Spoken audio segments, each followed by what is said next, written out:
Olá, começa mais um Conversa Criminal, o seu podcast sobre as ciências criminais. Sou Augusto Rodrigues, advogado criminalista. Olá, sou José Carlos Portela Júnior, advogado criminalista e professor. Olá, meu nome é Carlos Eduardo Carreira, sou professor universitário e advogado civil e constitucionalista, além de internacional. Hoje viemos aqui para conversar a respeito da criminalização da homofobia e da transfobia. Convidei aqui o professor José Carlos Portela Júnior, o professor Carlos Eduardo Carreira, para tratarmos de alguns aspectos jurídicos e sociais a respeito desses temas. Confira então em mais um episódio do Conversa Criminal Podcast.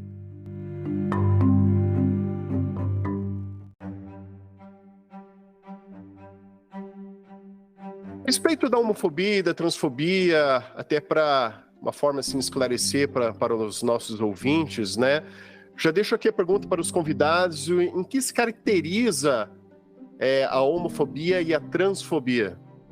Bom, a homofobia, transfobia, entre outros termos como bifobia, etc., eles são utilizados para caracterizar as iniciativas de ódio, sobretudo iniciativas violentas, seja de forma verbal, seja de forma psíquica, seja de forma física, que existem em função da identidade de gênero, da expressão de gênero, da situação que a pessoa vivencia em relação à sua sexualidade, orientação sexual, e essas características e como a pessoa mostra essas características em sociedade, geralmente são o que usam como argumento para cometerem esses tipos de atos.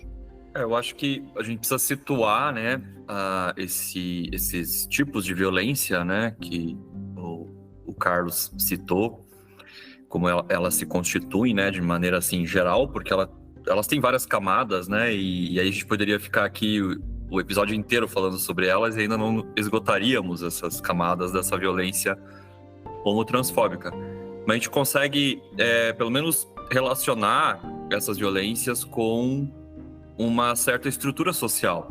Elas não estão pairando no ar, né, assim, porque tem uma perspectiva de dizer que essas violências têm a ver com caráter pessoal, né? A pessoa é transfóbica, a pessoa é homofóbica, isso tem a ver com uma questão moral, de essa pessoa ser uma pessoa maldosa, que não respeita os outros. Mas isso é algo muito diminuto diante da magnitude dessas violências, porque elas estão relacionadas à estrutura social, especialmente no capitalismo, que são funcionais para a ordem vigente. Claro que elas não nascem no capitalismo, né? Elas são muito anteriores ao capital, mas elas não foram abandonadas pelo capitalismo, muito pelo contrário, elas foram abraçadas pelo capitalismo, né?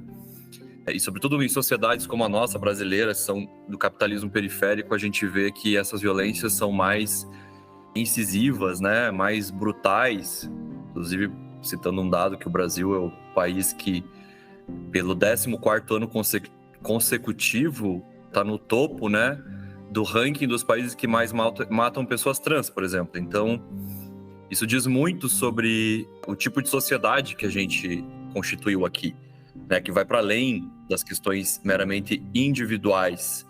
Por exemplo, se nós pegarmos a questão de como se excluem as pessoas trans do mercado de trabalho, por exemplo, né, onde se estabelece essa compra e venda da força de trabalho, as pessoas trans são excluídas majoritariamente desse mercado de trabalho sob os mais diversos argumentos, né, chamando-as de, por exemplo, pessoas pervertidas, depravadas, pessoas doentes, enfim, que não são nem úteis para o capital no sentido de poderem vender sua força de trabalho, sendo obrigadas, no mercado formal, vamos dizer, sendo obrigadas a irem para o mercado informal de trabalho, por exemplo, no caso do mercado de trabalho sexual. Então, a gente vê que essa violência ela é muito maior do que aquela violência que se expressa em atos individuais.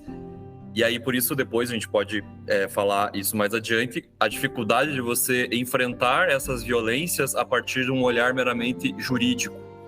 Que o jurídico não tem e não vai dar conta, na ordem burguesa, dessas questões que são macro, né? Que são estruturais da sociedade capitalista periférica. E eu só adicionaria o dado de que, paralelamente ao que Portela trouxe, e está corretíssimo, o Brasil é o país no mundo que, ao mesmo tempo, mais consome pornografia vinculada a pessoas trans e travestis no planeta. Então, há uma exclusão desse mercado de trabalho forçada, uma negação da existência daquelas pessoas tais quais elas são, paralelamente há um consumo altíssimo da pornografia relativa àqueles corpos. Essa contradição que o Carlos pontuou é interessante, né, para mostrar como a homofobia, a transfobia são funcionais para a sociedade em que a gente vive, no sentido de manter uma certa ordem vigente a partir da ideia de proteção da família tradicional, burguesa, como célula econômica, né? Tão cara ao capital. E para manter essa célula econômica, chamada família burguesa, né? É preciso excluir do âmbito da família todas aquelas pessoas que são desviantes, né? Os chamados desviantes, no sentido de que existe uma norma de conduta sexual, de gênero, e todas aquelas pessoas que não se encaixam nessa norma, elas precisam ser excluídas. E aí a exclusão se dá tanto do ponto de vista do direito, como também do ponto de vista político.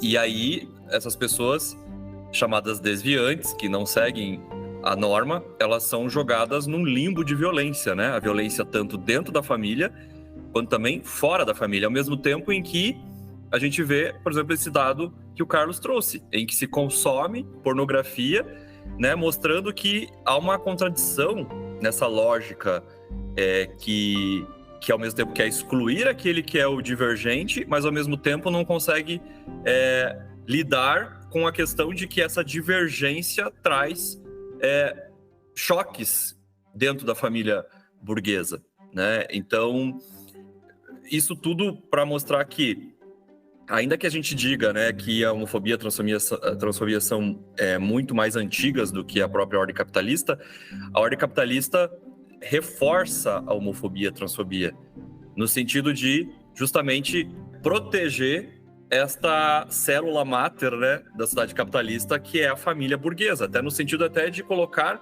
essas pessoas naquelas caixinhas, né, do pai, da mãe, do operário, da operária, que cuida dos afazeres domésticos, né, do pai que seria o provedor, e que nesse sentido colocaria as pessoas gays, trans, né, e todas as pessoas que têm orientação sexual divergente, LGBTQIA+, enfim, todas essas pessoas sendo colocadas nesse campo, né, daquilo que é o anormal, e portanto o anormal justifica a violência para preservar o chamado normal. Por isso que, repito, é tão difícil da gente conseguir, através do direito, combater a homotransfobia, porque é algo muito mais profundo do que aparenta quando a gente trata de atos individuais de violência homotransfóbica.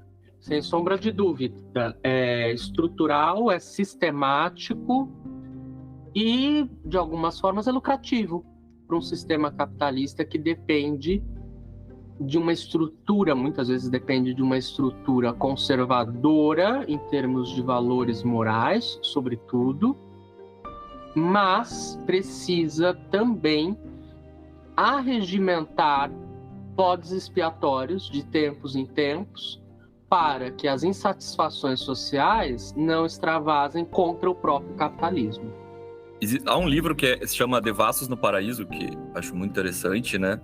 Em que o autor ele vai fazer uma historiografia ali de como se constitui a homotransfobia desde o Brasil colônia até os dias atuais. Então você vai ver que a forma de produção muda, né? A sociabilidade muda, mas a homotransfobia sempre presente, né? Tá aí, até os dias de hoje, com o Brasil sendo campeão entre os países que mais matam gays e lésbicas e transexuais, travestis, né? E o que é interessante perceber que essa história da homotransfobia é muito antiga, muito mais antigo que o capitalismo, repito, mas como que o capitalismo precisa disso quando a gente, por exemplo, percebe dessa violência, quando a gente percebe o que acontece quando as pessoas travestis, trans, por exemplo, são expulsas de casa e, para além dessa questão de muitas terem que, para sobreviver, irem para o mercado do trabalho sexual, acabam indo para trabalhos precarizados, né? Por exemplo, em trabalhos extremamente desumanos, assim como telemarketing, trabalhos domésticos, né, e até em regimes de semi-escravidão, ou se não, para não dizer de total escravidão. A gente vê isso muito presente, né, nesse segmento da população LGBTQIA+, que por se identificar muitas vezes com o feminino, e o feminino é também foco de violência, né, no capital, acabam sofrendo essa violência direta de, para além dos seus corpos, né, serem matáveis, sacrificáveis, etc., são também foco ou são submetidos a uma superexploração pelo capital, com esse trabalho precarizado. Então isso é um detalhe que eu acho que a gente tem que se atentar, porque isso também é uma decorrência da homotransfobia, né? O fato de que essas pessoas, por não terem uma qualificação profissional, largarem a escola muito cedo, serem expulsas de casa, não terem para onde ir, acabam aceitando esses trabalhos extremamente precarizados e brutais e sofrendo, inclusive, no ambiente de trabalho, todo tipo de assédio, de violência sexual, de ameaça, também uma outra expressão da violência homotransfóbica. Eu diria o seguinte, que o capital ele tem a capacidade para se manter vivo, digamos assim, de aprender e utilizar técnicas e métodos que até, inclusive, são pensados ou foram pensados para combatê-lo. Então é muito interessante o exemplo de alguns locais, como, por exemplo, São Paulo capital, em que nós temos uma população em situação de rua imensa e composta em boa parte por pessoas trans, pessoas gays, bissexuais, etc., pessoas lésbicas, etc., ao mesmo tempo que nós temos a maior parada de direitos LGBT do planeta, aqui na Avenida Paulista, que movimenta bilhões ao ano e que é celebradíssima pelos governos. Governos que se omitem no combate ao ódio contra exatamente essa população.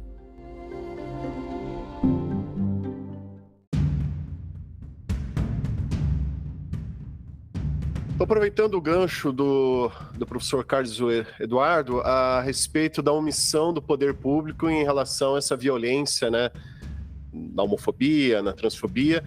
E no ano de 2019 foi julgado pelo Supremo Tribunal Federal uma ação direta de inconstitucionalidade por omissão, a ADO número 26, de relatoria do ministro Celso de Mello, e também o mandado de injunção número 4733, de relatoria do ministro Edson Fachin, que a Corte, por maioria, reconheceu, né, que havia assim, uma omissão legislativa em relação à criminalização da homofobia, da transfobia, né? Então não havia uma proteção desse bem jurídico, e a partir dessa omissão do Poder Legislativo em criar um tipo penal para ter esse tipo de proteção, foi reconhecido ali a aplicação, até ser sanado, né?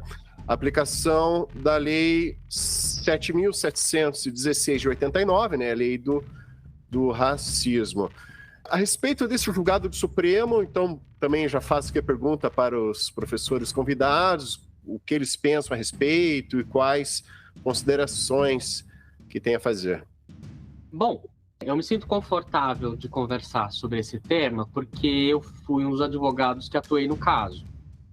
Embora não tenha ido para Brasília, o grupo de advogados pela diversidade sexual e de gênero, que foi um dos Amici Curiae, um grupo no qual eu sou conselheiro, e o Paulo Iotti, que foi o advogado principal da causa junto ao PPS, eu fui um dos consultores junto com ele, etc. O que nós percebemos é que nós temos um problema estrutural que precede as ações. Aliás, precede a própria postura do STF no contemporâneo, que é a questão do nosso parlamento, do Congresso Nacional. O Congresso Nacional brasileiro embora e comprovadamente eleito de forma democrática e sem quaisquer indícios de fraude, ele é um Congresso extremamente conservador e se mantém extremamente conservador desde a época da ditadura. E desde a época da ditadura militar, a cada eleição livre, fiscalizada, excepcionalmente bem realizada, nós mantemos sempre a frase de que é o Congresso eleito mais conservador desde a ditadura militar. O que isso leva? Isso leva a vários problemas para uma população, é claro, que não se identifique com valores conservadores, mas um principal problema que eu gostaria de apontar é o vácuo de poder. Por quê? Se o Congresso não exerce as suas funções de acordo com aquilo que ele existe para fazer, que é buscar a regulamentação da sociedade para a existência dessa sociedade baseada no Estado Democrático de Direito, nós vamos ter um problema. Vamos ter, ao longo do tempo, menos legislações criadas, reformadas, que estejam voltadas para as questões sociais do país, e vamos ter, provavelmente, um aumento de legislações que sejam focadas nos interesses individuais que muitas vezes financiam as campanhas ou que muitas vezes financiam as eleições daquelas pessoas. Então, é infinitamente mais viável o Congresso Nacional aprovar uma legislação que beneficie agroexportadores, por exemplo, que é um grupo extremamente importante da nossa economia, sem sombra de dúvida, mas não é o único, do que uma legislação focada nos direitos de pessoas pretas, nos direitos de pessoas LGBT, nos direitos de mulheres, os tais grupos diversos, ou as minorias, ou o termo que se utilize. Então, esse vácuo de poder, ao esse Congresso não trabalhar por esses grupos, vai ser ocupado. O poder não permite vácuo. Isso é a regra mais essencial desde o início das ciências políticas. E alguém vai substituir. No Brasil, essa substituição, que por muitas vezes foi feita pelo Poder Executivo, se transformou ou passou para o Supremo Tribunal Federal, que cada vez mais, diuturnamente, se ocupa de temas que são a ele levados pelas camadas insatisfeitas da população, da sociedade, que não se veem representadas pelo Congresso Nacional. Eu acho que esse é um tema bem controvertido, assim, né, entre os grupos. A gente percebe, né, Augusto, entre os grupos de advogados criminalistas, professores, né, da seara criminal, porque sempre vem aquela discussão, né? Vamos colocar aqui de maneira bem simplista, assim, em dois polos. Aqueles que defendem, né, dizendo assim, não, é necessário por conta de ter que haver uma lei penal para reprimir esse tipo de violência e tal, e o outro que vai dizer assim, tudo bem existe a violência, tá? Mas não dá para fazer do jeito que foi feito, com uma decisão do Supremo e não do Parlamento, né? Em razão do princípio da reserva legal, tal da legalidade, né, estrita prevista na Constituição. Então, a gente tem esses dois polos, assim, e eu acho que é muito mais do que isso, né? A discussão é muito mais complexa, assim, porque a gente tem a questão da legalidade, mas como o Carlos bem colocou, a legalidade estrita demanda que a criminalização seja sempre por lei, né? Lei editada pelo parlamento. Mas nós temos um parlamento que é conservador, está nas mãos das elites reacionárias, né? Tá aí o exemplo que nós estamos vivendo agora, nesse exato momento, com o marco temporal, com a questão agora, né? Saiu a notícia agora que o PL fez um destaque ali na MP dos ministérios, dizendo que tudo bem, vai votar a favor do governo só se o governo tirar qualquer menção à população LGBTQIA+, da MP dos ministérios, né? E vimos isso no kit gay, né? No tal do kit gay, do espantalho do kit gay, enfim. E aí como que fica essa questão da repressão penal a esse tipo de violência aqui, que nós estamos falando agora, né? A violência aqui do ponto de vista individual. Porque, de fato, o que o direito penal vai reprimir são as violências individuais, né? A violência estrutural, a estrutura continuará intacta. Nós vamos punir uma ou outra pessoa e tal, a estrutura continua intacta. Eu não sou daqueles que acreditam que o direito penal vai reformar uma sociedade. Mas, por outro lado, também a gente não pode fechar os olhos porque existem essas violências, né? O discurso homotransfóbico ganhando espaço nas mídias sociais e nas igrejas evangélicas e tudo mais. Então, a gente não pode também ignorar isso. Então, a gente tem uma situação dramática, porque nós temos um parlamento refém dos interesses da elite e nós temos, do outro lado, a violência a tá aí aos olhos vistos e, inclusive, sendo utilizada como moeda de troca no lamaçal da política burguesa, né? Então, eu acho que a saída do STF foi muito inteligente. Eu, como professor de direito penal, tenho que sempre enfrentar essas questões quando me colocam assim, mas você está defendendo então que o STF amplie os poderes para criminalizar e tal. Bom, eu digo o seguinte, a justiça criminaliza a todo momento, a torto e a direito, né? E não desperta a atenção dessas pessoas que fizeram essa crítica em relação à decisão do STF. Por exemplo, quantas vezes o judiciário não usou a lei de segurança nacional, que foi revogada, para criminalizar o MST? E eu perguntei para vocês, onde vocês estavam? Porque eu não lembro de vocês levantando bandeira a favor do princípio da legalidade. A criminalização na questão das drogas, né? A ampliação da criminalização de uma maneira brutal para punir à torta direito pessoas pretas e pobres. Então, claro que eu não quero dizer que com isso, então beleza, então você pode fazer qualquer coisa. Não é isso. Mas aqui nós temos uma situação dramática, porque nós temos uma violência que está aí, né? Ganhando cada vez mais terreno. E, do outro lado, você tem um parlamento que não vai avançar nessa questão. Como o Carlos colocou, mesmo governos progressistas tiveram que recuar nas suas políticas públicas em relação à população LGBT, né? Diante de ameaças de bancadas ruralistas, da bala, da Bíblia, enfim.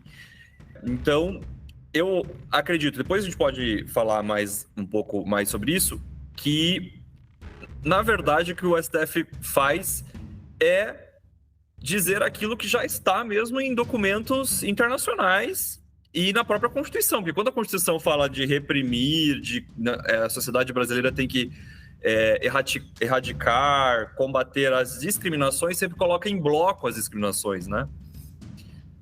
No artigo 5º caput fala lá das discriminações da Constituição, artigo 5º caput da Constituição, e outros tratados de direitos humanos também.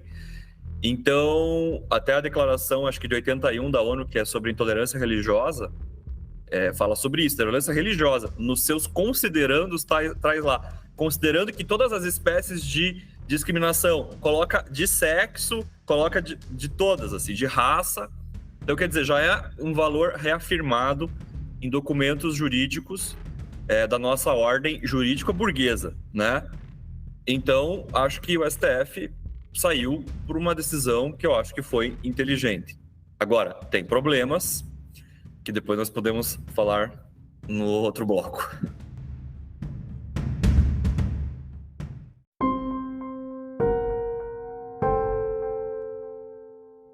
Como o professor Portela citou, né, para nós criminalistas, o princípio da reserva legal ele é muito caro a nós, né? Então, realmente a gente fica ali numa chamada sinuca de bico, né? Quando a gente tem que enfrentar uma determinada situação como essa.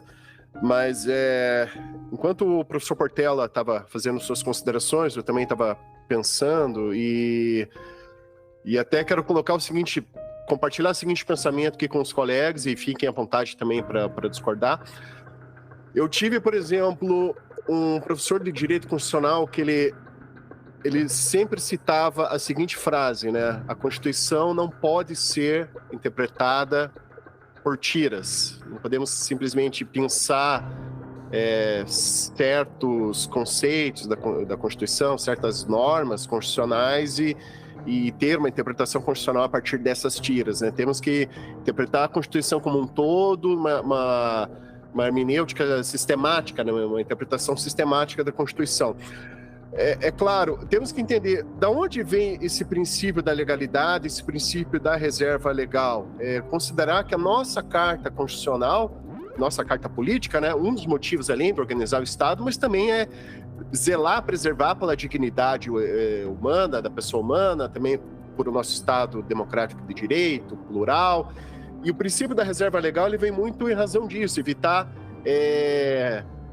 roubos autoritários, né, como já tivemos aqui no Brasil, né, um país assim que na República tivemos, acho que o nosso maior período democrático é de 88 para cá, né? Então, desde o início da República, temos ali alternando, né, momentos de democracia e autoritarismo.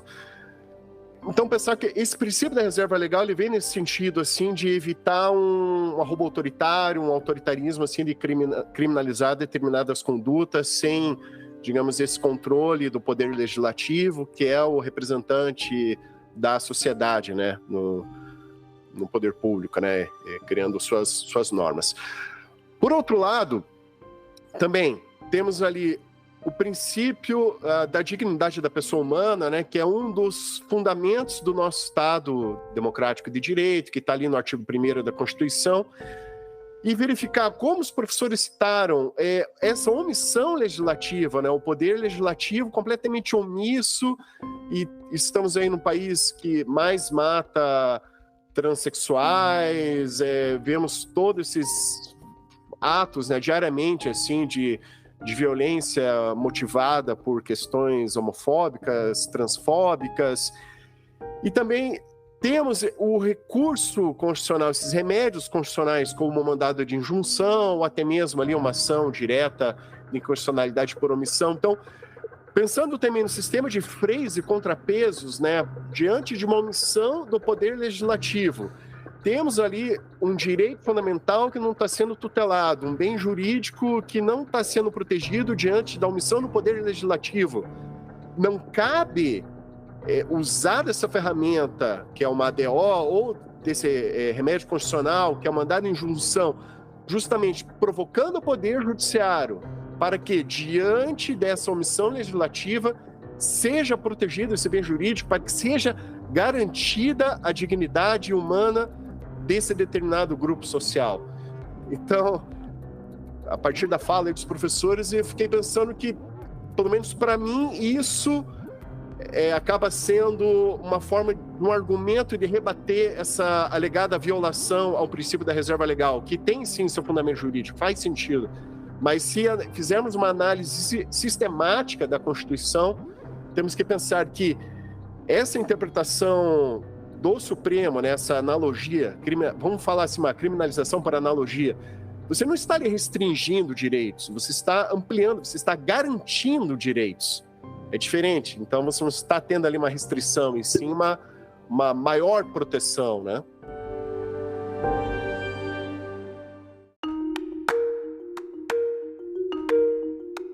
Precisamente, Augusto, e corretíssimos, tanto você quanto Portela, nos argumentos que vocês colocaram. A questão aqui tem alguns aspectos. Primeiro, não é novidade nenhuma que a utilização do direito penal, e isso desde do Código de Hammurabi, que a utilização do direito penal é para proteger bem jurídico considerado essencial pela sociedade. O que não é essencial não cabe no direito penal, vai para outras áreas. Até aí nenhuma novidade. Ao mesmo tempo, a partir do constitucionalismo, e sobretudo no Brasil a partir de 88, com a Constituição Cidadã, e reforçando, a democracia brasileira tem 35 anos. Dali para trás, não é democracia, é qualquer outra coisa. Na Constituição brasileira, assim como tantas outras constituições de recorte social, mesmo que o Estado ou o empresariado ou quaisquer outros atores não queiram, é uma Constituição de recorte social. A Constituição trouxe, obviamente, o ponto mais importante dela, os direitos humanos ou direitos fundamentais. Isso está geograficamente, topograficamente localizado na Constituição, também ninguém discute isso. Logo, o conjunto mais essencial de direitos a serem tutelados, portanto, bens jurídicos tutelados pelo direito, é o conjunto dos direitos fundamentais, ou direitos humanos. Ok, a partir daí que o direito penal começa a se mover, porque não podemos esquecer, em termos kelsenianos, o topo da escala é a Constituição. Então, simplesmente não pode o direito penal querer ir contra a Constituição, por mais que ele queira ou não queira, não pode. Tá, tutela penal dos direitos humanos, portanto, é um lugar comum. Usar o direito penal para proteger direitos humanos, partindo disso, é algo absolutamente óbvio, racional e lógico. É a função do direito penal. Tutelar os bens jurídicos mais essenciais, que são, portanto, os direitos humanos. Agora, o princípio da legalidade, reserva legal, estrita, é essencial. Ele vem e se mantém contra arroubos autoritários, que historicamente podiam estar vinculados a um absolutismo, e, portanto, o constitucionalismo vem surgir. Mas é essencial que se mantenha a reserva legal, o princípio da legalidade, que ele seja estritamente observado e que ele não permita exceções. Até aí, também concordamos todos. A questão é outra. Porque cargas d'água, o julgamento, ou o caso em si, não somente o julgamento, como as peças que fizeram parte dele, a atuação de amiticúria, etc. Por que esses casos dessa ADO e desse MI ficaram tão polêmicos? A questão do Portela está perfeita. Na hora de criminalizar um monte de coisa que não é bem jurídico e relevante, bora usar o direito criminal para qualquer coisa. Porque, né, no Brasil, então, que puxou um ideal criminalizatório dos Estados Unidos, e aí eu recomendo Lloyd Wacquant, punir os pobres, né, a criminalização da pobreza, enfim. Nesse caso, no Brasil, o que vai acontecer? Nossa história de um Congresso difícil e ruim é antiga. É tão antiga que nós temos ADO e mandado de junção. Nós temos ações específicas para que a omissão do poder congressional, do poder parlamentar, seja sanada. Ou seja, tem a previsão constitucional de que o Congresso brasileiro não vai funcionar bem. E se não funcionar bem, tá aqui os remédios. Também ninguém questiona isso. Tudo bem. Partindo desse pressuposto, há uma autorização tácita, obviamente, de que o STF deve sim interferir no limite da divisão de poderes nas competências do Congresso, partindo-se da análise de caso em que fique demonstrada que o Congresso está errado ao não trabalhar. Por isso existe a ADO, por isso existe o mandado de injunção. Tudo bem. Quando se vem com esse caso, e porque este caso está protegendo um grupo minoritário que é alvo permanente do ódio da estrutura burguesa, e sempre foi, e não só no Brasil, é que se começa a pensar, mas houve aí um desvio, uma manipulação ou algum ataque, enfim, ao princípio da legalidade. Mas não houve. Esses dois processos julgados, esse caso da criminalização da homotransfobia, da homofobia e da transfobia, não é exemplo de violação do princípio da reserva legal. Por um simples motivo. Esse caso não parte do pressuposto de que o Supremo possa tornar crime algo que não é crime. E não foi isso que foi decidido. O Supremo, as teses que levamos ao Supremo e que foram acolhidas pelo Supremo, elas incidem a partir do caso Elvanga, um caso anterior que também era focado em repressão ou não de direito fundamental. No caso ali era o princípio da livre expressão, produção artística, etc., de um livro que era notadamente antissemítico. Um livro que notadamente propagava ideário nazifascista, ódio contra a população em função de sua religião. E ódio contra pessoas em função da sua religião é crime no Brasil desde a lei de racismo, é algo que continua sendo odioso desde a Guerra dos 30 anos, há 300 anos, há mais de 300 anos, no mundo inteiro se luta para que não sejamos preconceituosos, que as sociedades não sejam preconceituosas com pessoas em função de sua religião. Ninguém questiona isso também. O caso Elvanger foi muito interessante porque ele demonstrou que o direito não está isolado e que o direito, além de sim ser uma ciência, ele deve obediência às outras ciências. Nós não podemos ignorar o avanço científico. E naquele caso, a discussão era, pois bem, mas não é aqui um caso de lei de racismo, uma vez que não se trata de raça, se trata de religião. E a lei de racismo era pensada por parte da doutrina como uma lei focada no combate à discriminação racial.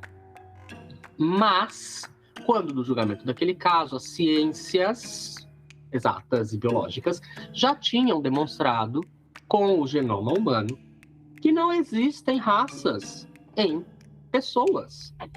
Nós não somos divididos por raças. O DNA de uma pessoa escandinava, branca, em toda a sua árvore genealógica, é exatamente idêntico de uma pessoa africana e negra em toda a sua árvore genealógica. Ou seja, o crime de racismo se torna crime impossível porque a categoria deixa de existir? Não. Óbvio. E naquele momento, também ninguém foi louco a ponto de dizer que o racismo não existe. Mas a correta interpretação foi dada, o STF acertou naquele momento ao dizer: racismo não é apenas em função de raça, até porque não existem diversas raças entre seres humanos. Racismo é preconceito e ódio em função de pertencimento a um grupo social.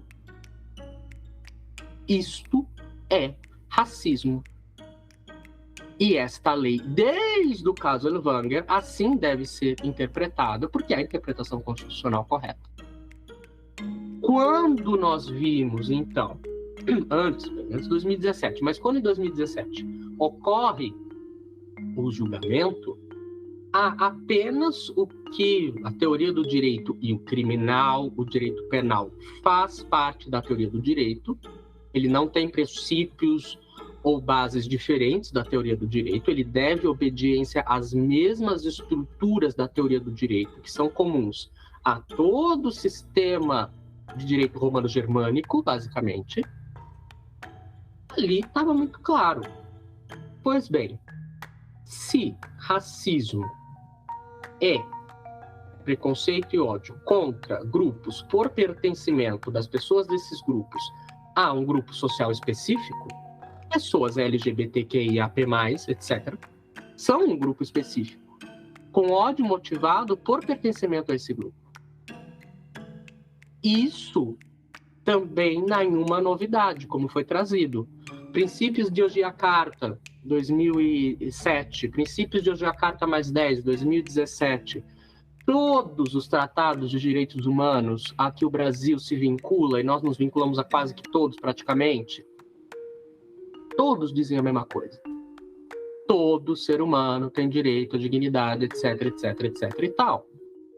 Logo, subsunção do fato à norma. Não existe, nesses casos, em 2017, tornar a homofobia crime a partir do Supremo, homotransfobia a partir do Supremo como crime. Sempre foi, desde a interpretação Elvanger. Nós só precisamos deixar isso claro, porque no BO, delegados vão se negar. Agora, partindo daqui, então, os argumentos que determinam que o problema foi efetivamente uma violação ao pressuposto da legalidade, etc., se esvaem. Podem até continuar por teimosia, mas se esvaem. Se a regência kelseniana piramidal, que é utilizada no Brasil, for respeitada, Constituição acima, Supremo acima, interpreta, dali para baixo tem que estar de acordo com a Constituição, não tem problema nenhum aqui. Aí vai ficar, bom, então precisamos de, para ser contra a posição do Supremo, precisamos de outros argumentos técnicos. Quais? Além de pura e simplesmente não querermos, uma parcela da população não querer que este grupo minoritário possa utilizar da lei para se defender contra as agressões. Este é o grande ponto. Em termos de técnica jurídica, não vejo qualquer violação aos princípios da legalidade, reserva legal, etc. Felizmente, boa parte da doutrina, além do Supremo, também acompanha esse pensamento. Alguns professores titulares diversos, como, por exemplo, o professor Fachin, que é um professor titular, Paulo Borba Casella, entre tantos outros. Mas cabe pensar a quem serve que não seja crime. Porque alguém obtém lucro e alguém obtém prejuízo em qualquer relação social num sistema capitalista. A quem a afirmativa de que o Supremo não poderia ter feito o que fez, e sim ele poderia, pelo que eu comentei agora, a quem serve essa interpretação que, sobremaneira, é uma interpretação inconstitucional e anti-direitos humanos? Porque, óbvio, negar proteção a um grupo social, seja por direito criminal, seja por qualquer outro ramo do direito, é uma posição per se inconstitucional e anti-direitos humanos, algo que as pessoas não podem ser. Há o debate sobre a liberdade de expressão, que é outra questão. Mas isso, novamente, André de Carvalho Ramos, por exemplo, determina de forma muito clara. Há situações em que dois direitos constitucionais fundamentais, igualmente relevantes entre si, vão entrar em choque. Sempre aconteceu, nada de novo. Quando isso acontece, o que se faz? A interpretação constitucional faz o balanço. Qual eu vou limitar e qual eu vou expandir, sem negar nenhum dos dois. Também, nada de novo, doutrina antiga já de direitos humanos. E, portanto, o direito à liberdade de expressão é comprimido, não anulado, comprimido, em função do direito à dignidade humana ser expandido para o caso concreto desse grupo social. O direito à liberdade de expressão foi negado? Não. Nem poderia. Os direitos humanos são interdependentes. Se eu nego um, todos os outros vão abaixo, ao mesmo tempo. Agora, quando o Supremo decide sobre isso em relação, por exemplo, num aspecto religioso, doação de sangue para crianças que pertencem a uma família testemunha de Jeová, não há tanta comoção. A sociedade se comporta, bom, de fato, é uma criança, precisa de transfusão de sangue, a religião na qual é criada e os pais precisam aceitar que não vão mandar nesse caso. A liberdade religiosa é comprimida pelo direito à saúde. Vida. Mesma coisa aqui. Novamente, sobre esse outro argumento. A quem serve uma decisão que não proteja a comunidade LGBTQIAP+. Serve a alguém. Serve a alguns interesses. Interesses que partem do pressuposto de fake news, entre tantas outras coisas, que permitem que o pensamento conservador, que nem sempre é o mais difundido na sociedade brasileira, saia vencedor. Se não nas eleições, ao menos nos tribunais. E não somente por isso nós percebemos tribunais de primeira instância e de segunda instância em temas de direitos humanos, sobretudo no centro-sul do país, extremamente ineptos para julgarem esses tipos de casos.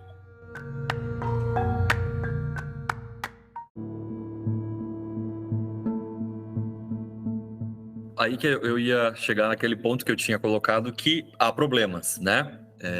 Então, a saída que o STF escolheu para esse caso foi, no meu modo de ver, extremamente inteligente e plausível, e o Carlos colocou todas as questões jurídicas aí muito bem, né?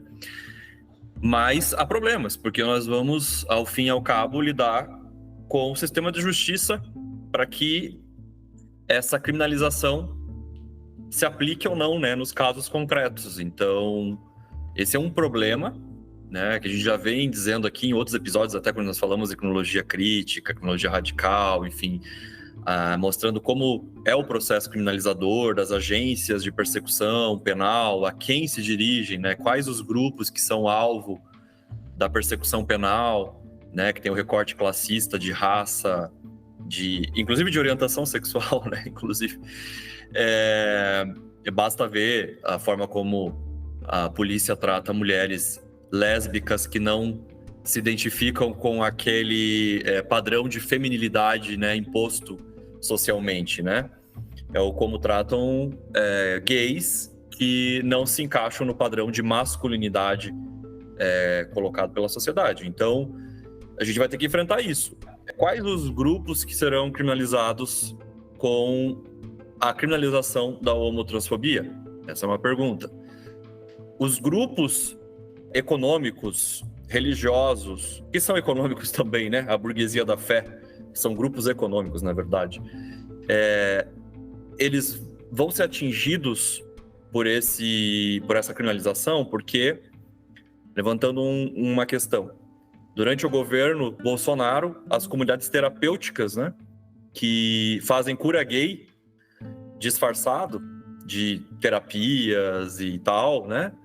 Porque aí tem a questão do que foi tratado no Conselho Federal de Psicologia sobre isso. Então, para contornar algumas proibições que às vezes se levantam do ponto de vista científico, a chamada cura gay, as comunidades terapêuticas implementam outros tipos de curas que a gente sabe que, na verdade, é a ideia de reversão de orientação sexual, né? Essa coisa espúria.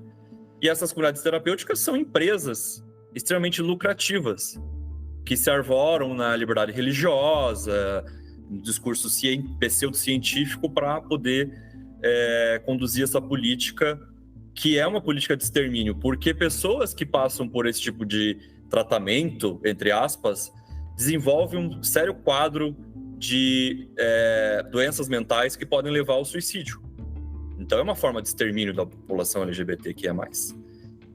E esses grupos serão criminalizados? O que a gente vê na mídia, por exemplo, falas homofóbicas, transfóbicas, à torto e à direito, em grupos de comunicação, que são grandes conglomerados econômicos, serão essas pessoas também criminalizadas, né? Então são perguntas que ficam no ar, porque a gente sabe como opera o sistema de justiça. Uma questão também importante, que eu vou colocar aqui com uma pitada de provocação. O mesmo Supremo Tribunal Federal, que saiu com essa decisão inteligente que nós estamos falando aqui, é o mesmo que avaliza a terceirização, que dá ganhos para a bancada ruralista, que passa o trator nos direitos sociais e previdenciários. Então, assim, isso tudo parece que são coisas desconexas, mas aquilo que nós estávamos falando no começo é uma forma de violência homofóbica e transfóbica você empurrar toda essa população para precarização total, para ser superexplorada pelo mercado, né? Correndo, inclusive, o risco de comprometimento da sua saúde mental e de aumento, né, das taxas de suicídio, porque é bom lembrar que entre as populações com maiores taxas de suicídio, não só no Brasil, como também no centro do capital, nos Estados Unidos, são pessoas LGBTQIA+. Até estava vendo um dado aqui nos Estados Unidos, uma pesquisa que mostrou no ano passado, 45% das pessoas LGBTQIA+, já consideraram no último ano, ou seja, no ano anterior a 2022, 2021, cogitaram se suicidar. Por conta dessas violências que se avolumam no âmbito familiar, no âmbito social, no âmbito econômico, político, né? Então, em que pese a gente esteja aqui defendendo, né, que se deva criminalizar o discurso, o hate speech, né, o discurso de ódio contra as minorias, a gente também tem que pensar que nós vamos ter que lidar com um sistema de justiça que é um sistema de justiça burguês, que é classista, racista, misógino, homofóbico ao mesmo tempo. Então, como lidar com essa questão tão delicada? E aí, claro, a gente sempre coloca essa questão, em todos os episódios que eu participo, eu sempre coloco isso. A gente não tem como esperar muito do sistema jurídico burguês. Quem coloca as fichas apostando na institucionalidade burguesa, que as respostas vão vir daí para proteger a nossa dignidade, a nossa liberdade, a nossa saúde mental, a nossa vida, tá fadado ao fracasso e sendo muito ingênuo, né? Porque é uma outra questão muito mais relevante que nós temos que lidar aqui, que é a forma de sociabilidade com que nós estamos lidando, que é do capital. E a sociabilidade do capital, ela não é inclusiva para as pessoas LGBTQIA+. Quem se engana, dizendo assim, mas aqui nós estamos no Brasil, veja lá na Europa. A Europa criminalizou a homossexualidade por muitas e muitas décadas. Em vários estados dos Estados Unidos não se pode ter casamento entre pessoas do mesmo sexo. Não se pode, por exemplo, não se admite pessoas trans em certos ambientes de trabalho, de estudo, né? Olha o que está acontecendo na Flórida agora, em pleno século XXI, 2023, né? A perseguição às pessoas trans, né? A Margaret Thatcher foi uma das grandes defensoras da bandeira da homofobia na Inglaterra, inclusive editando uma lei que proibia os funcionários públicos na Inglaterra de falarem sobre qualquer questão de orientação sexual e de gênero em repartições públicas. Então, assim, a gente não pode se iludir que essa democracia burguesa nos trará segurança, liberdade e proteção à nossa vida. De toda forma, nós estamos inseridos nessa ordem burguesa. Então, combater esse tipo de discurso de ódio, me parece que é o mínimo que a ordem burguesa deveria fazer, né? Então, a gente está tentando usar os instrumentos da ordem burguesa para, pelo menos, frear de maneira emergencial esses discursos e práticas homotransfóbicas. Mas a gente sabe, ciente de que nós não somos ingênuos de achar, não, ao defender a saída adotada pelo STF, nós estamos sendo ingênuos de achar, não, agora a homotransfobia vai acabar no Brasil e nós vamos conseguir punir os grandes poderosos que alimentam esse discurso com dinheiro financiando, né, financiando diretamente grupos que atuam na internet para disseminar esse tipo de informação, como acontece com pessoas que são do MBL, que recebem dinheiro do empresariado para defender nas suas redes sociais a transfobia. Então, essa é uma questão que é importante, que a gente tem que pensar quando a gente fala na criminalização da homotransfobia.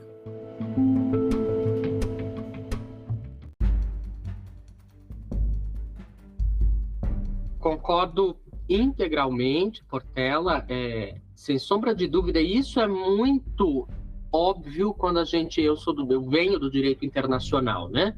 Tanto privado quanto público. Isso é muito óbvio quando a gente pega a história aí, também da galera da história e tal. Gente, o sistema econômico sempre foi opressor. Nada de novo. E sempre foi superado. Superou-se o metalismo, superou-se o feudalismo, superou-se o mercantilismo, desenvolveu o capitalismo. O capitalismo vai ser superado? Também vai. Mas demoram-se várias gerações para isso. Agora, como nós estamos inseridos no capitalismo, nós precisamos descobrir como, e somos do direito, portanto, nós temos o dever de resolver o problema social, porque em última instância é para isso que a gente serve. A gente tem que ver os instrumentos que nós temos e como esses instrumentos, que têm sim uma base capitalística, eles podem ser utilizados para posições emancipatórias do ser humano. As críticas ao STF foram precisas e elas estão inseridas nesse contexto. Se a gente observa o centro do capitalismo, os Estados Unidos. Estados Unidos é um caso fenomenal. A maior quantidade, direitos humanos ninguém protege, ninguém quer saber, o negócio é comércio e tal. A maior quantidade de tratados que existe no planeta é sobre direitos humanos. Então, direitos humanos são o tema mais transformado em legislação internacional na história. Estados Unidos tem por postura jamais aderir a tratados de direitos humanos, inclusive o Tratado de Direitos Humanos, que obteve literalmente posição absoluta, unanimidade, o Tratado das Nações Unidas sobre os Direitos da Criança. Todos os estados do planeta aderiram, todos, incluindo República Democrática Popular da Coreia, vulgo Coreia do Norte. Estados Unidos não. E aí a gente olha as convenções de 66, que são os dois grandes tratados de direitos humanos. Convenção de direitos individuais, etc., políticos, enfim, Convenção de direitos sociais, econômicos e culturais. O bloco socialista, durante a Guerra Fria, aderiu em boa parte à Convenção sobre Direitos Econômicos, Sociais e Culturais. O bloco capitalista, em grande parte, aderiu ao Tratado sobre Direitos Individuais, Políticos, etc. E há intersecções, como o Brasil, entre outros, mas você consegue perceber a orientação socialista levou a esse ponto, ao privilégio coletivo, a orientação capitalista levou àquele ponto, ao privilégio individual. O Supremo espelha isso. É um Supremo muito bem preparado historicamente, com, sobretudo, pós-democracia, pós-88. Um Supremo bastante bom em temas de direitos individuais. Em temas de direitos coletivos, é uma desgraça completa. Só que, novamente, isso é Direitos Humanos 2 da graduação. Os direitos humanos são interdependentes. Se eu não protejo, por exemplo, a questão trabalhista, os direitos relativos à vida no mercado de trabalho, terceirização é uma das coisas mais abomináveis dentro desse contexto, eu vou, consequentemente, destruir a chance efetiva de obtenção de direitos individuais. Como, por exemplo, a linha de raciocínio muito boa que Portela fez sobre a precarização do trabalho ser uma precarização que afeta a população LGBT de maneira devastadora. Agora, a grande questão que nos leva a isso tudo é, bom, fazemos o quê? A gente estuda lá no processo desde sempre, que a sentença não pode ser non-liquens, né? Ou seja, que você, o Estado, através do seu poder judiciário, precisa dizer o que é o direito naquele caso específico. Não tem como o juiz falar, muito obrigado, mas dessa vez não vou decidir nada. Sinto imenso. Isso não existe. O direito como um todo, e aí é uma interpretação minha, é non-liquens. O direito não tem a possibilidade de dizer, não tenho resposta para te dar. Nós temos obrigação de encontrar uma resposta. É isso que constitui o diferencial científico no direito. A física teórica vai descobrir um monte de coisa. Olha, o átomo não quebra, tá. Aí quebra um átomo, sai um monte de porcaria de lá de dentro. Tem que revisar as teorias todas e a galera da engenharia vai lutar para tornar isso útil. A mesma coisa. O direito tem obrigação de ser útil. E ele vai ser. Ou para um grupo burguês específico, pequeno, que concentra a renda, ou para o grupo expresso pela sociedade, pela camada da sociedade que pertence àquelas pessoas sem oportunidade, muitas vezes econômica, financeira e social. É uma escolha. E não dá para fazer as duas coisas ao mesmo tempo. Muito difícil. Dá para você ser alguém que luta por direitos coletivos e não ser alguém que defenda governos autoritários. Isso pode. Os últimos 4 anos de governo, que foi um governo tecnicamente genocida sob o ponto de vista criminal e cometendo crimes contra a humanidade sob o ponto de vista criminal, aí dentro do direito penal internacional, ele é um governo que demonstra muito bem esse problema. Como que resolve? Bom, primeiro, muita teimosia. É necessário, e os ativistas de todas as áreas e sub-áreas estão acostumados com isso. Mas, sobretudo, nós precisamos trazer o debate que o Portela trouxe. Quem sai lucrando dessa história? O direito é lindo, emancipatório, etc. Não. Porque o direito, se fosse emancipatório, lindo e fofo, não existiria. O direito existe em função de problemas sociais. Mas já que existe, a gente tem que seguir uma orientação. Qual é a orientação que eu preconizo? A orientação para o direito é a orientação daquilo que o próprio direito elegeu como o que há de mais importante dentro de si. Pós-Segunda Guerra Mundial, os direitos humanos. Se você é contrário a essa pauta, eu sinto muito. Você é contrário ao desenvolvimento histórico dos últimos 100 anos e você está em erro, seja esse erro de orientação criminosa ou não. Tudo que está errado é crime. Aliás, temos crimes demais para coisas que não deveriam ser crimes, crimes de menos para coisas que muitas vezes precisariam ser crimes. Não, obviamente, sou penalista de formação, tive uma formação penal muito focada em abolicionismo, muito focada num direito criminal crítico e num direito penal mínimo, mas eu entendo que enquanto a camada prática que decide o direito, juízes, vamos começar, policiais, formação policial. Depois, delegados, formação específica para autoridade administrativa, penal, de primeira incidência. Depois, promotores, fiscais e os juízes, enquanto essa formação não for humanística, no sentido de que essas pessoas, antes e sobretudo, precisam obedecer aos direitos humanos, não tem salvação, não tem milagre. E aí, concordo com Portela, o direito ele é um remédio, o direito é um band-aid. Ele tenta consertar o problema social, mas a gente não resolve. Quem traz isso é pedagogia. Não à toa, Paulo Freire muito bem trouxe. A deseducação brasileira é um projeto. Não é porque não cuidam da educação. É um projeto. Nós somos um dos países, se não o mais, salvo engano, era o segundo mais, que acredita em fake news no mundo. Isso vem da onde? Isso vem de um problema educacional. Educação não é escola, isso é ensino. Educação está focado além da escola, sobretudo dentro da família, que ninguém nega é a unidade básica da sociedade. Só que essa família não é única, tem vários tipos de família.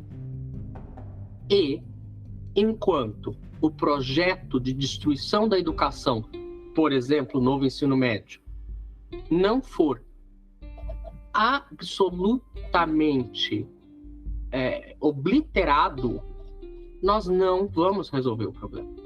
É educacional. Mas, enquanto 1, 2, 3 gerações não viram para permitir que haja alguma melhora no critério educacional, o direito tem que fazer a sua parte. E, minha perspectiva, juiz, toda a escala, do policial ao juiz, que não obedece determinação do Supremo, do STJ, precisa sim ser advertido, fiscalizado, eventualmente processado, eventualmente punido.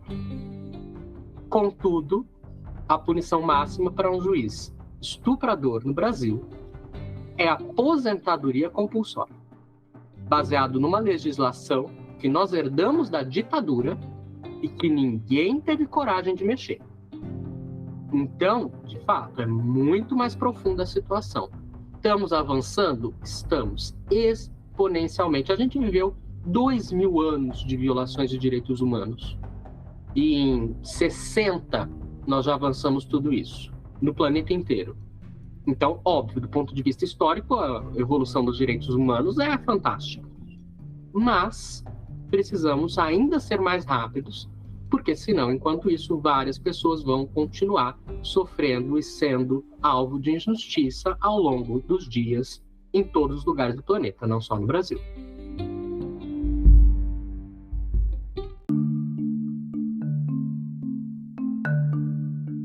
Então esse foi mais um episódio do Conversa Criminal Podcast. Mais uma vez quero agradecer a presença dos professores Portela, do professor Carlos Eduardo Carreira, pela presença, pela aula aqui prestada. Aprendi muito com os convidados. E também já deixo aqui o espaço aberto para os convidados, se quiserem fazer a indicação de algum livro, material, documentário, filme, fiquem à vontade. Bom, quero agradecer mais uma vez o convite, Augusto. Prazer sempre estar nesse espaço.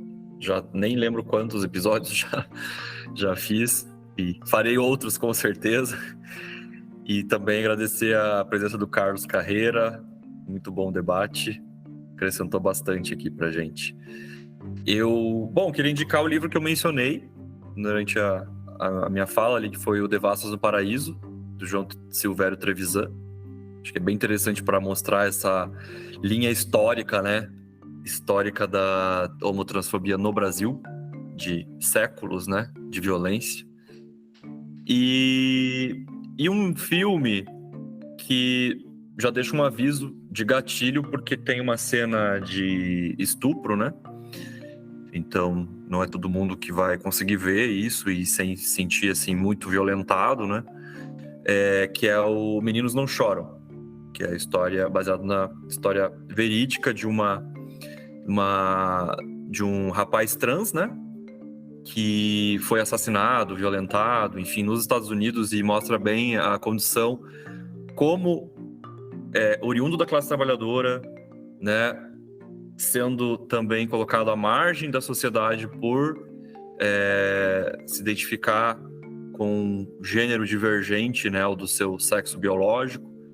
E é bem interessante esse filme, porque mostra, assim, como a violência, né, da transfobia, da homofobia, assim, deixa marcas na vida das pessoas desde a infância, né, e como essas violências vão se acumulando durante todo o período da vida dessa pessoa. Então, acho que essas são as minhas indicações. Bom, eu, obviamente, não tenho como agradecer a oportunidade de conversar com vocês e todas as pessoas que nos ouvem. É uma imensa honra e um privilégio poder ter esse debate. E com absoluta certeza, estou mais do que disponível e agraciado por quaisquer convites. Em termos de livros jurídicos são muito chatos. Vamos ser realistas, são, ninguém gosta de ler. Mas, de vez em quando, é importante. Então eu vou numa coisinha que é mais clássica e, né, cadê? Não tá aqui. Uma coisa mais clássica, que é Norberto Bobbio, Era dos Direitos. E se você não teve acesso a direitos humanos na faculdade, lute para conseguir. Embora já esteja em alguns aspectos superada a questão das gerações de direitos humanos, é importante a gente ter essa noção histórica e ter noção de onde vem a base do direito como um todo. Mas, para pessoas que talvez estejam até em faculdade, enfim, eu não poderia deixar de indicar o próprio Paulo Iotti Vecchiati, o advogado responsável, líder da equipe, digamos assim, que conseguiu as decisões em 2017 e que tem seguramente a obra mais completa em termos de direitos LGBTQIAP+, no Brasil, Manual da Homoafetividade. Ele também publicou outras obras sobre especificamente a questão criminal e especificamente a questão criminal dentro da LGBTfobia. Mas eu fico com o conjunto da obra do Paulo, tanto no Manual da Homoafetividade quanto nos outros, porque é uma leitura muito essencial para quem está estudando. E por estudando, eu quero dizer, todas as pessoas que estão no direito, porque se a pessoa é do direito e parou de estudar e está só na prática, o envelhecimento da nossa disciplina é muito rápido. Essa pessoa vai se desatualizar muito rapidamente e pode oferecer risco à sociedade se tentar praticar o direito sem estar devidamente atualizada. Então, a obra do Paulo, Roberto Iotti Vecchiati, e, novamente, eu só tenho a agradecer o convite. Todas essas indicações vão constar na descrição desse episódio. Mais uma vez, agradeço pela presença dos convidados. Principalmente quero agradecer você, ouvinte, que nos acompanhou até esse momento. E te peço uma gentileza. Por favor, compartilhe esse episódio com um amigo, um conhecido, um familiar que possa interessar por esse assunto. Assim, vamos divulgando, propagando o conhecimento. Também peço que me siga nas redes sociais, em especial no Instagram, no perfil @augustorodrigues.criminal. Esse foi mais um Conversa Criminal Podcast. Até a próxima e um grande abraço a todos.